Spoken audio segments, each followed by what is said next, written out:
Road show का था, तो मैं बहुत कम शब्दों में अपनी बात खत्म करूंगा। आपको याद होगा, जितने भीम आर्मी के मेरे साथी हैं उनको सबको पता है, इसमें से शायद गांव से कम लोग गए हो, लेकिन यहाँ से भी, क्योंकि अरविंद भाई का गांव है, मुझे पता है कि यहाँ से ट्रैक्टर ट्राली में लोग गए थे। अक्टूबर महीने में आपके जिले में भीम आर्मी के राष्ट्रीय अध्यक्ष बड़े भाई विनय रतन सिंह जी का आगमन हुआ था, और उस दिन हरदोई का सिंहासन डोला था। डोला था कि नहीं डोला था?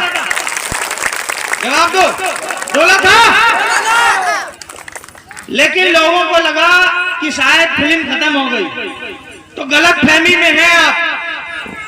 फिल्म खत्म नहीं हुई, वो तो फिल्म का टीचर था, अभी ट्रेलर आना बाकी है।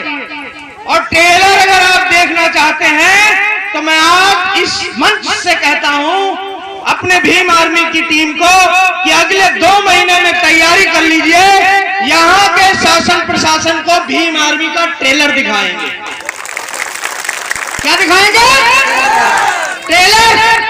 और याद रखो कि अगर आपको लगता है कि भीम आर्मी बहुत छोटा संगठन है तो गलत फहमी में है।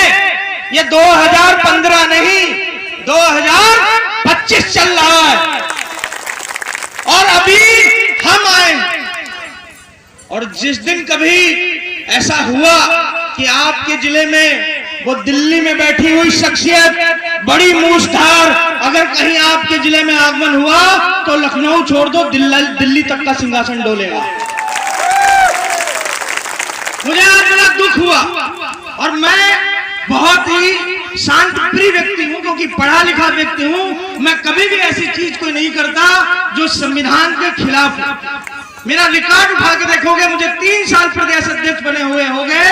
3 साल में मैंने कभी कोई असंवैधानिक चीज नहीं की, क्योंकि मुझे लगा कि फिर मेरे में और उन लोगों में कोई फर्क नहीं रहेगा जो रोडों पर उपद्रव करते हैं।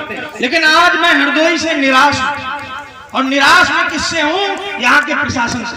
सभी प्रशासन से नहीं। मैं इससे पहले जिस गांव में गया, हमारे लोगों से थोड़ी बहुत झड़प हुई, तो किसने डांटा अपने लोगों को? आप लोगों को किसने डांटा? हमने डांटा ना। हमने क्या कहा हमने आपसे कि ये भी हमारे लोग हैं, ये भी हमारे भाई हैं, आप इनको गलत मत कहो। लेकिन समस्या, आज मुझे एक लेसन मिला हरदोई में आके कि शराफत का समय नहीं रहा। गलत कह रहा हूं कि सही?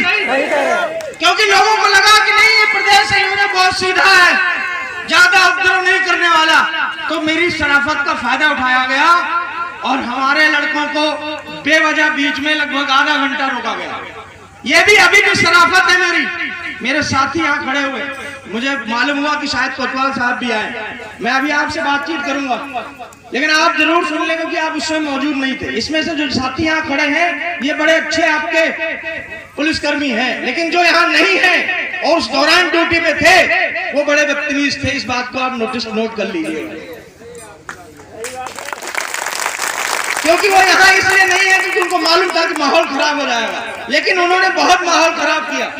यहाँ से जाने के पहले मैं एसपी साहब से बात करूंगा, और मुझे मेरे लोगों ने बताया कि जो तत्कालीन यहाँ के कप्तान साहब हैं उनका कार्यकाल अच्छा है, और अभी जैसे इन्होंने कहा कि वो ईमानदार है।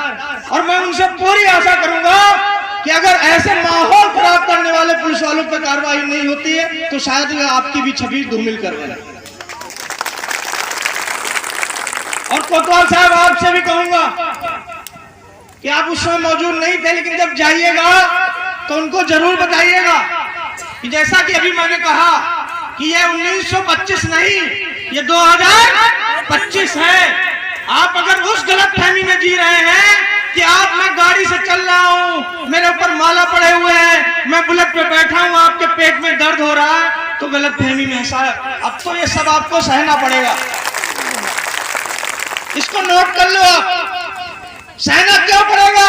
क्योंकि आपके ही बनाए स्वर्ग नर्क में मेरी बातचीत होती रहती है लगातार। मेरे पूर्वज हैं वहां पर, उन्होंने मुझे बताया कि इन लोगों ने बहुत परेशान किया, तो बेटे जब भी यहाँ आना पूरा बदला लेके आना।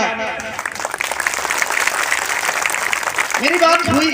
और अगर आप गलत फहमी में हैं कि मैं नुकसान पहुंचाऊंगा, मुकदमा लिख दूंगा, FIR कर दूंगा।